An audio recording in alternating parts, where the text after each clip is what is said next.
Hey everyone, happy Friday. Welcome to Finance Friday. This is the show where we transform your relationship with your money by giving you the information you need to grow and protect your wealth. I am Amy Novakovich. This is Ryan Wilson. Hey everyone. Hey Johnny. Follow us on Twitter at Nova Wealth Management. Management's abbreviated MGMT. Follow us on Instagram, YouTube. You can go to our website, novawealthmanagement.com, to find all our handles, but also our podcast, The Nova Wealth Show. I had two awesome interviews lately. One of them we actually played last week during the live, but there's another one that we're posting to the podcast today that will be there that won't be on the live. So definitely check out the podcast.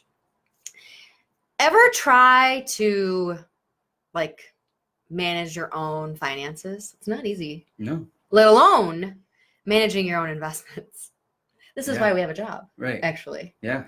However, if you want to do it, or if you have tried to do it, today we're going to get into the four biggest pitfalls I think that we have seen when people try to do it on their own, and then how to get over them. We're going to help you out. All right. Yeah. Isn't that nice That of us? sounds like a good time. Right? So I always like to give information right away, give something of value that you can walk away with right away. And what I want to talk about is fear of loss. So where most people, when they're managing their own money, so I guess this is kind of like a fifth one. Yeah. Technically. Are you starting with this one? Yeah. Yes. This is going to be your little This is takeaway. my little takeaway right away. However, I guess the whole thing is going to be takeaways anyway. Hey guys, thanks for joining. So fear of loss. So this is when people hang on to positions because they're like, oh, I just don't want to lock in a loss. Like if I lock it in, then it's real. Right. Because you hear so often, oh, it's only a paper loss until I lock it in. Yes. But in fact, taking a loss, if actively looked at with taking gains, can really help your tax situation. And if you just wait 30 days, you can buy it right back. So you're not being tax efficient by just hanging on to that stock because you don't want to take the loss. You don't want to lock in the loss. But really, if you look at your losses and can offset your gains, because you can offset as many capital gains as you have, but you can only take losses up to, I think it's $3,000 per year. I don't know if they ever changed that. It's always been 3,000. They may have upped it in the new tax laws. But anyway, the point is that you don't want to just lock in a loss for just tax purposes. But if it will save you some tax, then maybe you could look at buying back the position within, you got to wait 30 days. Otherwise, it's called the wash rule. Make sense? Oh, I'm going to share this out. Yeah. Did you already share it out? I did share it out. Oh, shoot, my notification went away. Okay, so that's one, but that'll be my takeaway because I feel like that is a big one that people just hang on to positions. Yeah, they feel like they need to. It's like pushing your luck at the gambling. For sure. At like a casino is you got to get back to even, and in reality, it's good on both ends. And actually, like Amy said, the tax advantages actually are the opposite of what people's tendencies are, where if you take the gains, you're taking short-term gains, then you're actually taxed at your income instead of, whereas with the losses, you can take the losses and get them to wash. So, so yeah, I think that's a good takeaway. I think that's a great takeaway. Yeah, so that's like a bonus one. We kind of snuck it in there. For plus bonus. Yeah, so that's the fifth bonus one. So share this out, guys. If we're going to try to rock through these real fast, you guys know we try to go fast, so it's not like taking up a bunch of your time. But share it out because this will definitely be valuable to those that you might know that try to manage their money or their investments themselves. Okay, number two. Let's do overtrading. Ooh, that's a good one. Yeah, so this idea. What's overtrading, Ryan? Well, overtrading would be trading more often than you probably should. So, if you buy a stock or a indice, and then you want to sell it because you want to take the short gain, kind of like day trading. Yeah. Jinx. Yeah. So cheesy. The definition of day trading is getting in and out within one day. So you buy in the morning and you sell hours later to clip the gain. So high turnover of trading. Yeah, right. And the reality of that is there's a lot of reasons why, but it's actually proven might be one, but most of the time the high traders, if you're turning over really, really often, you actually have a less chance of kind of meeting a benchmark or being a high annual earner over somebody that maybe has a less turnover. Right. How do we know that? So there was a study, and it's a little bit older, but it was that the top 20% of the most active traders, they traded at about 21% of their portfolio on a monthly basis were 11.5% annual returns, which isn't bad. That's pretty good. Right. The least active, the 20%, were at a 0.19%. So really, really low turnover per month, though. So they're still trading, taking gains, being active, but not super active, had 18.5% return. So a couple of reasons for that would be that when you're trading, you have costs associated with trading. Right. You're timing the market. So you're having to kind of be in at the right time and get out at the right time if you're churning those over quickly. Yeah, you're not like investing. Yeah.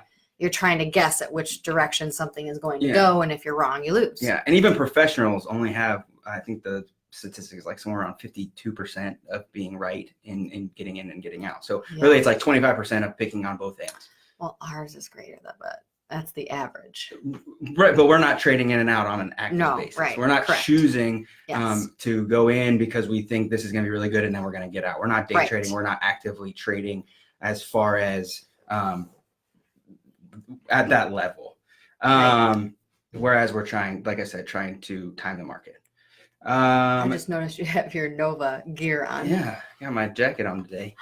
It's very nice. And then, taking, again, you have taxes with short-term capital gains and things like that. You're going to be taxed at a higher level than if you were to hold them longer term. So those are a few of the reasons why overtrading tends to be. Not only that, but I think there is such thing as like overthinking investing. And that's kind of like gambling when you're just guessing on a direction instead of analyzing long-term where an investment will go.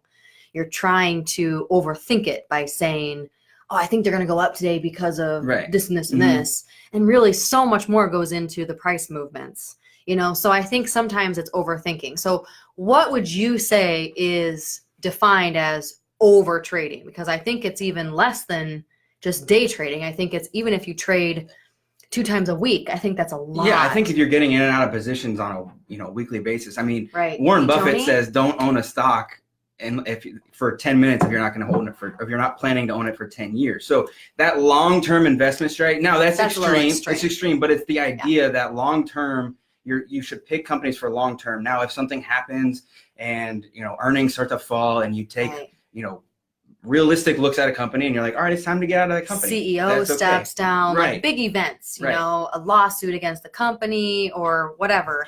I think something's coming in. Big events definitely change your long-term trajectory, but in the short term, like weekly, oh my gosh, like we have some clients that do call and like, do you think we should get out? Like we're up on it. Do you think we should get out? Do you think the market's high, or do you think we should sell because we're losing money on it? Do you think we should sell? Like sometimes there's that overthinking that it's like you got to look at the data, you got to look at the facts and take out the emotion. Right, and that's the biggest thing is the emotional side of it. And so the principle behind that idea of Buffett is that you don't want to day trade. You're not getting in it for this day's news and getting out of it because tomorrow you took your gains. Unless you have big sums of money. Right. Or like I almost feel like if you are retired and you know what you're doing and you have giant sums of money, so if a stock goes up 50 cents in a day, you're going to make a day's wage. And if you're willing to take that risk. And you're willing to take that risk. Take that news doesn't come out and end up being the way that you expect it to be, and the stock could fall that 10%. Well, and most people look at day trading as like get rich quick, which it's not. Like you're just slowly clipping little things. Yeah. Little gains. Okay, number technically three. Two-ish, so the first one was fear of loss. So just hanging on to a loss just to hang on to it because you don't want to lock in the loss, which it actually could be a tax advantage for you. Number 2 is overtrading. Number 3 is regret avoidance. Regret avoidance. Yes, that's what it is. And so this is the idea of putting off starting investing or putting away, saving, whatever that is. This is what we should have started with. Probably. Yeah. I'm just kind of bouncing around here. Put it off. Yeah.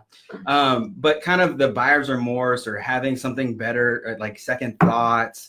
And this can kind of all be kind of put into a box of like inertia, like this lack of getting started because of, analysis by paralysis or paralysis by analysis. I always say it backwards, but like this idea that like you don't want to get started because there's something else that could potentially come along in this far off unknown future that keeps you kind of paralyzed in your spot. And you need to separate it. So there needs to be an account for like the unknown. Well, what if, my job is about to possibly change? Right. Or what if we might have kids soon? Or what if something happens, my car is getting older? What if something happens with the car? You need to have a separate savings account. That's like the rainy day account for emergencies and things that come up that you weren't expecting. Then there's your longer term investments. You have to separate it. Yeah. So if all you do is just split the money that you were going to put all in one place, at least you're still doing yourself a service. So some is for longer term investing and some is for those things that just come up in life. Yeah. Because if you wait for the perfect time to invest or to plan, you'll never have it. Just like I always say, like, there's never a perfect time to have kids. Right. Your wife is probably very happy with me right now. Yeah, probably. Yeah, because Ryan's trying to time it. No. It's like, there's no perfect time. Like, just. But there could be better time. But anyway, that's for a different conversation. But yeah, the idea that, and also it's just getting started. So you might be saving money away, but just the idea of like, just start by, even if it's a small amount of systematic, transfers into an account of some sort, whether it's investing, a retirement account. Systematic can be set up anywhere, by the way. Systematic just means it's automatically deducted from your bank account into the investment account. That can be done anywhere. I mean, instead of that, I don't want to take away Spotify for anyone, but instead of some of these apps that maybe you have, changing that and that's automatically going out of your account every month. So do something like that and basically you're just helping yourself later on. Yeah. I mean, being healthy is good, but anyway, if you're not using it, just the idea that if you're not using it, then use money somewhere else. But it's just a good idea to get started because if you don't now, you're just going to keep putting it off, and the more you put it off, definitely, the harder it will be. Always come up with an excuse. Yeah. Like if you want to, you can always find an excuse why it's just not a good time. Always. I've seen this for years with people that actually, when I talk to them at the time, they're motivated. Like, I really do want this. I really do. What they want is the end result. Right. And I think getting started is hard. Yeah. And I think there's this false, and it could be for a lot of different reasons, but I think this idea that like, if you were to start investing your money, that like that money is just untouchable. Now there are some accounts that's possible. If you put it into a retirement account, there are restrictions. Yeah. And so, or if you were sold a product of some sort that holds your money for an X amount of time that you're not allowed to touch. Those things can kind of get your mindset to where like, I don't want to give up control of that money. Right. Well, you can put it into an investment account where that money's liquid. Totally liquid, meaning you can get to it. You can get to it. And no so there's no, I think that could be a good way to kind of dipping your toes in the water and feeling like, okay, this is something that that can be a part of. So maybe that can be helpful. That's great. So that's 3, 4. You pick one of the next 2. Let's see here. We have framing. Yeah. Did you write that down? Yeah. So framing. Focusing heavily on the loser. Yeah. So framing is just the idea that you're supposed to take your kind of a holistic approach to looking at your wealth, but people tend to look at like one loser. Yes. And kind of get bent out of shape on that. And so I think that's just more of having someone from the outside looking at it with you, maybe doing a financial plan to kind of look at an overall wealth picture. That just goes back to you getting emotional about your money, which is totally normal. Yeah. It is your money. It is emotional. It's like getting emotionally invested about your health or your children. Like it's the same thing. You can't help it. Yeah. So if you focus on this one loser or you focus on just the losers, like maybe in your account you have 10 winners, but you've got 2 losers. And you just get so focused on those instead of focusing on your overall strategy, which, when you're managing your own money, hopefully you have a little bit of background on what kind of stocks you want to pick or what kind of investments you want to pick. And if it doesn't fit your criteria, then get it out of there, whether it's up or down. Like take that emotion out, take the winner, loser out of it and just go with, this is my criteria. This is why I have this criteria. And if it doesn't fall in the criteria, then get it out, up or down. It's that simple. Rather than focusing on just the... Yeah, because you're going to have... Not everything's going to win. If you won on every single one, then that would be great. But there's so many people that hang on to things. Like I had a client the other day that was like, why haven't we why didn't we buy Costco? when it was low in Yeah. December. And Yeah. it's like everything was low in December.